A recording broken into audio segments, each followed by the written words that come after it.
no clue. We can't let this happen. I said, we'll look into it. There was no classified information. Clearly classified information. Had this happened to me, I would have walked my resignation in immediately. The number one used device or app.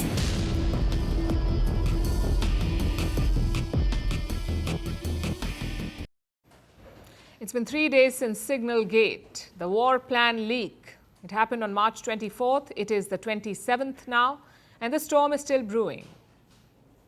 Donald Trump is trying his best to push it under the rug. The White House is doing everything, downplaying, deflecting, denying, but it's only growing bigger.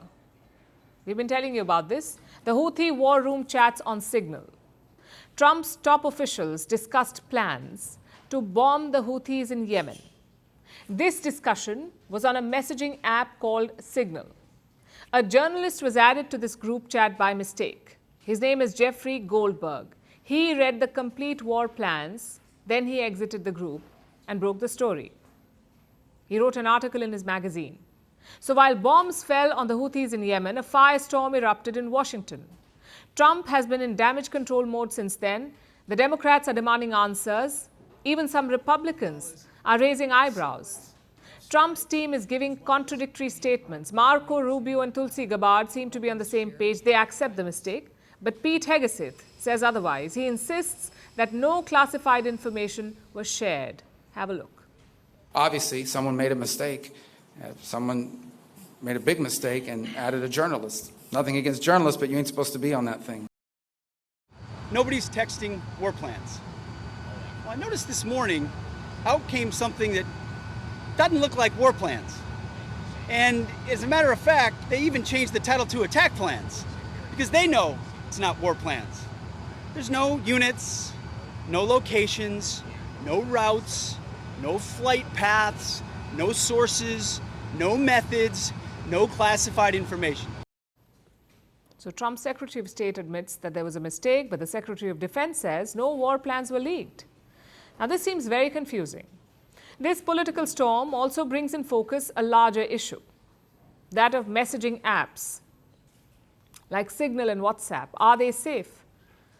More importantly, should they be used for classified government communication? Let's start with the basics. WhatsApp is the most widely used messaging app in the world. It has more than 3 billion users. You heard that right, 3 billion. Then there is China's WeChat, followed by Russia's Telegram, and somewhere down the list is Signal. It has just 70 million users worldwide. But Signal has become the go-to app for the Trump administration, and the reason is quite simple. WhatsApp is owned by Meta, a private entity founded by billionaire Mark Zuckerberg. Trump and Zuckerberg have a history. Trump was once banned from Facebook and Instagram. This was over the Capitol Hill riots in 2021. Of course, now there's a thaw between the two sides, but a trust deficit remains. WeChat and Telegram are out of the question. They're owned by the Chinese and the Russians. So we're left with Signal. It is owned by a US-based non-profit. And American intelligence agencies rate Signal higher than WhatsApp. They say it has enhanced security features. But all these apps have one thing in common, and that is end-to-end encryption. You may have heard this term before. It is basically a security setting. It ensures safe transfer of digital messages. End-to-end encryption means only the sender and the receiver can read these messages. No third parties can access the chat. Third parties like your phone company or your internet provider, they cannot read your messages. It is encrypted or locked end-to-end. Seems like a safe way to communicate, right? But it's not as safe as they promise, because end-to-end encryption is not foolproof. Let me tell you why. The least secure way to communicate is through text messages. They can be intercepted and seen by any hacker. Encrypted messages on Signal and WhatsApp are slightly more safe. Even if they're intercepted, they cannot be read. But if your phone has already been hacked, your encrypted messages are compromised. Whether you're the sender or the receiver, if your phone is hacked, your messages can be read by the hacker.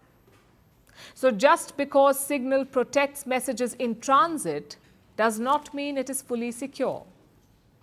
All that a hacker needs to do is compromise your phone. Because in today's digital world, there is a key for every lock. The messages can be decrypted using special software. And you may have heard of that too.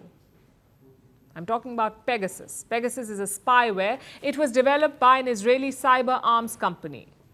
Not only is it widely available, but it's also widely used. Both autocratic and democratic governments have been guilty of this. Pegasus has effectively surpassed firewalls. It can even hijack iPhones. So governments use it to snoop on threats. And Pegasus has compromised WhatsApp in the past. We have data from 2019. At least 1,400 WhatsApp accounts were exploited by Pegasus. And this is just one example. This is just one spyware that we know about. There could be hundreds of them. The thing is, for most people, messaging apps are safe. End-to-end encryption does its job fairly well. But if powerful governments want to bypass it, they very much can, and they have. That may not be the case with the Houthi war plan chats.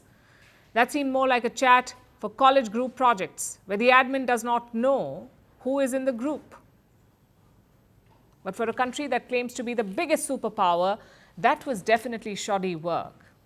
And it proves one thing: no matter how safe technology may be, it will always remain vulnerable to human error. Greeting you with aloha and namaste. No, I love India. Presence, occupation of a territory by another country pertains to India, what we saw in Kashmir.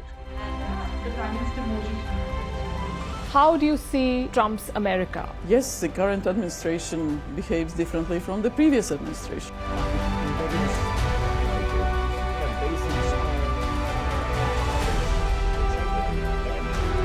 Are you saying that there are foreign powers who are trying to bring down the current government in Syria? Exactly. Iran, maybe Russia too. Prime Minister Modi committed to South-South, cooperation. Not over 50%. Is Ukraine prepared to pay the price for that peace? No compromises at the cost of territorial integrity and sovereignty.